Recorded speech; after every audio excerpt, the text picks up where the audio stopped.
देखिए 24 नंबर प्रश्न, 24 नंबर में कहता है कि हेडिंग में दिया हुआ है कि उत्तराधिकारी यानी कार्य निष्पादक को किस्तों में भुगतान करना।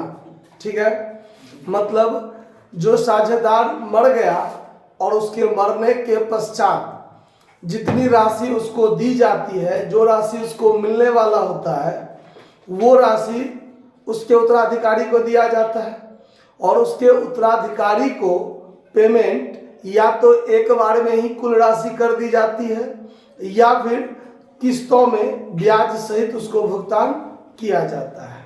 ये तरीका है। सवाल कहता है कि राव और मजूमदार साझेदार हैं, 3:2 अनुपात में लाभ विभाजन करते हैं।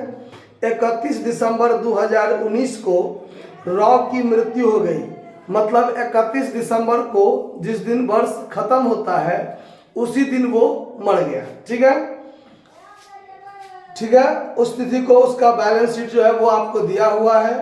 लायबिलिटी साइड में क्रेडिटर है, रिजर्व है, रॉ का पूंजी है और मजूमदार का कैपिटल है। एसेट्स में cash at bank, stock, debtor, furniture, इतनी राशि है। ठीक है, फिर आगे कहता है कि फर्म की ख्याति में राव का हिस्सा स्पष्ट कर दिया है, 36,000 रुपया तय हुआ है। मतलब पूरे फर्म का गुडविल 36,000 है, ऐसा नहीं है। जो साझेदार मरा है उसका हिस्सा 36,000 है। ठीक है, यानी फर्म का गुडविल कुछ और होगा, ज्यादा होगा, उसमें उसका हिस्सा जो आया है वो 36,000 है। ठीक है, संपत्ति दायित्वों का उचित रूप से मूल्यांकन किया गया, यह मानते हुए कि 1 जनवरी 2020 को 10,000 रुपया चुका दिए गए और शेष 3 समान किस्तों में प्रति वर्ष 31 दिसंबर को अदत्त शेष पर 12% प्रति वर्ष के दर से ब्याज के साथ दे था। मतलब जब वो मर गया 31 दिसंबर 2019 को, तो उसके ठीक अगले दिन 1 जनवरी 2020 को 10,000 तुरंत दे दिया गया और बाकी रुपया 3 समान किस्तों में ब्याज के साथ भुगतान किया गया। ये बात कहता है। क्लियर बात। अब सबसे पहले हमको यह देखना है, दो ही तो साझेदार हैं, इस बात पर ध्यान दीजिए। हमको इसमें वर्किंग नोट करने की भी कोई जरूरत नहीं। 2 ही साझेदार हैं, एक साझेदार राव मर गया और राव के हिस्सा का जो गुडविल 36,000 है वो उसको मिलेगा। देगा कौन? जो बचा हुआ साझेदार है। तो बचा हुआ साझेदार तो एक ही है, मजूमदार, जो उसको देगा पूरे के पूरे 36,000। तो गेनिंग रेशियो निकालने की जरूरत नहीं है, क्योंकि पूरे का पूरा 36,000 मजूमदार ही देगा राव को, है कि नहीं? तो इसीलिए इसमें हमको वर्किंग नोट करने की भी कोई जरूरत नहीं है। तो सीधे हम लोग बनाते हैं Rao capital account. Rao capital account,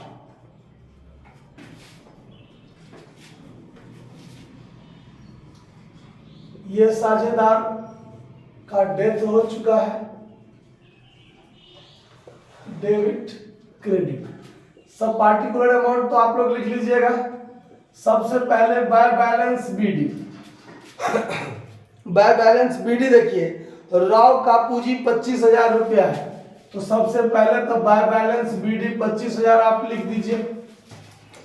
फिर आगे कहता है कि रिजर्व, इसमें आपको सिर्फ जो मर गया है उसका खाता बनाना है और निष्पादक का खाता बनाना है। जो बचे हुए साझेदार हैं उसका खाता हमको बनाने की कोई जरूरत नहीं है। चलिए, तो बाय बैलेंस बीडी 25,000 हो गया। उसके बाद बैलेंस शीट के लायबिलिटी साइड में देखिए, रिजर्व 15,000 है, तो 15,000 में 3/5 हिस्सा 9,000 होगा। तो 9,000 रुपया उसको दे दीजिए बाय रिजर्व में, बाय रिजर्व अकाउंट 9,000 दे दीजिए बाय। अब इसको 36,000 गुडविल में हिस्सा मिला है। 36,000 क्या मिला है? गुडविल में हिस्सा मिला है। तो वो गुडविल में हिस्सा उसको कौन देगा? तो मजूमदार देगा, मजूमदार कैपिटल अकाउंट वो दे देगा 36,000। बाकी और कुछ नहीं सवाल में कहा गया है, बस इतना 3 ही बात है इसमें। तो 3 बात ही है, तो टोटल को जोड़ दीजिए।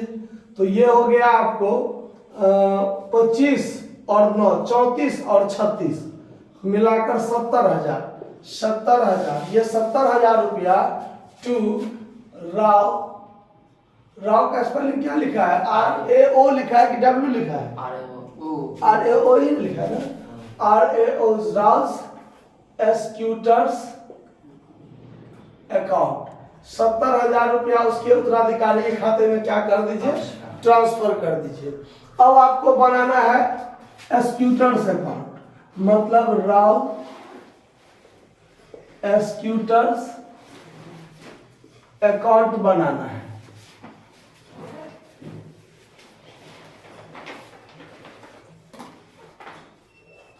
इसमें डेट मेंशन कर देते हैं। ये जो बना है, अगर हम इसमें भी डेट मेंशन करेंगे अगर, तो ये सारा चीज आप 31 दिसंबर 2009 को फरियाइएगा, ठीक है। तो 31 तो हम यहाँ उसमें तो नहीं किए, इसमें कर देते हैं, क्योंकि 3 साल अलग अलग टाइम पर पेमेंट करना है। ये सारा का सारा काम जो होगा 31 दिसंबर 2019 को सारा लफड़ा ही होगा 31 दिसंबर 2019 को, इसीलिए डेट एक ही जगह ऊपर में लिख दिया है।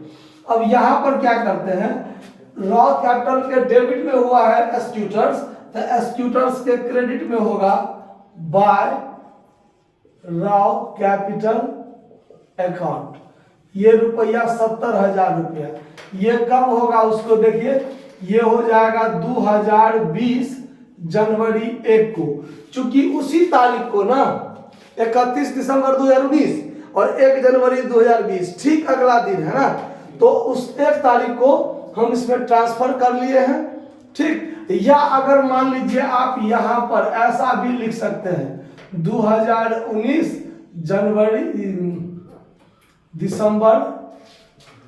दिसंबर 31, क्या कर लिए, इस कैपिटल में ट्रांसफर कर लिए, और फिर यहां पर 2020 जनवरी 1 को टू कैश अकाउंट आप पेमेंट कर दीजिए, ठीक उसी दिन, मतलब तुरंत में, इसका ठीक अगला दिन ये है, ठीक है। 10,000 आप उसको पेमेंट कर देते हैं, ये कहता है बात। 10,000 पेमेंट कर दिए। अब उसके बाद क्या होता है कि 2020 में दिसंबर 31 को, पहले तो 1 जनवरी 2020 को हम दे दिए, जनवरी 1 2020 को 10,000 दे दिए। अब हमारा ये वर्ष, ये कहने के लिए 2020 दिसंबर 31 है ना, लेकिन ये समझिए वर्ष कौन चल रहा है, 2020 चल रहा है। कौन वर्ष चल रहा है? 2020 चल रहा है। अब 2020 में पूरे 1 साल जब चला, तब पूरे 1 साल में आप इंटरेस्ट भी तो लगाइएगा कि नहीं लगाइएगा, तो बाय इंटरेस्ट अकाउंट यहाँ लिखना है। कितना ब्याज लगता है? तो 12% ब्याज लगता है। कितना? 12%। तो 70,000 में से 10,000 तो आप पेमेंट कर दिए, बच गया 60,000। अब 60,000 पर 12% अगर पूरे साल का ब्याज लेगा तो कितना ब्याज लेगा? 12 छाक 72, 7200 रुपया ब्याज लेगा। तो यहाँ पर ब्याज दे दीजिए आप 7200, ठीक है। फिर 2020 के ही दिसंबर 31 को आप फिर उसको पेमेंट कीजिएगा। 3 बराबर किस्तों में पेमेंट कर रहे हैं, तो बराबर किस्त कितना का बचेगा? तो रुपया तो 60,000 बचा है, क्योंकि 70,000 में से 10,000 तो आप पेमेंट कर चुके हैं ऑलरेडी 1 जनवरी को। अब बचा 60,000, तो 60,000 का 3 किस्त करेंगे तो 20,000 का किस्त बनेगा। तो 20,000 रुपया आपका किस्त वाला हुआ, जो आपका मेन राशि है, मूलधन है, और 7200 रुपया पूरे साल का ब्याज हुआ। वो 7200 रुपया आप इसमें ब्याज जोड़ दीजिए, तो आप पेमेंट कितना कीजिएगा? 27,200 पेमेंट कीजिएगा ना, है। तो अब जब ये साल क्लोज होगा तो यहाँ पर हो जाएगा 77,200, इसमें से 37,200 कट जाएगा, तो बचेगा कितना? 40,000। जो बचेगा ट्रू बैलेंस CD। अब ये CD 2021 जनवरी 1 को बाय बैलेंस BD बन जाएगा। तो बाय बैलेंस BD कितना बनेगा? 40,000। अब ये पूरे साल जब चलेगा तो दिसंबर 31 तक फिर आपको बाय इंटरेस्ट अकाउंट लगाना है।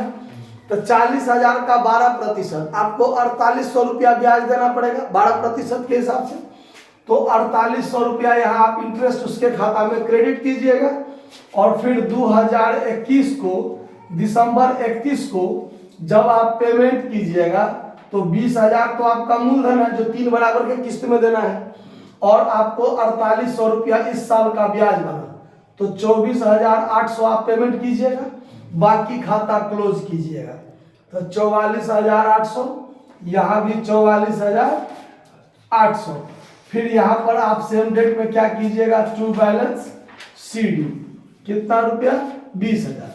फिर जब 2022 में चलिएगा तो जनवरी 1 को बाय बैलेंस BD कीजिएगा। बाय बैलेंस BD कितना कीजिएगा? 20,000। और फिर दिसंबर 31 को, इसी वर्ष दिसंबर 31 को बाय इंटरेस्ट आप लगाइएगा कि नहीं लगाइएगा? तो बाय इंटरेस्ट लगाइएगा कितना? तो 20,000 का 12%। तो 2400 रुपया आप ब्याज लगाइएगा। 2400 रुपया इसके खाता में क्रेडिट कीजिए। टोटल हो गया 22,400। यहाँ भी आपका टोटल 22,400 होगा। चूंकि अंतिम वर्ष है 2022 दिसंबर 31 को जब आप पेमेंट कीजिएगा तो 20,000 आपका मूलधन है और 2400 रुपया ब्याज के साथ पेमेंट कर रहे हैं। तो 22,400 आप क्या कीजिएगा? पेमेंट कर दीजिएगा। कहीं समझने में कोई दिक्कत है इस बात को? कोई दिक्कत नहीं, तो इसको नोट कर लीजिए। धन्यवाद।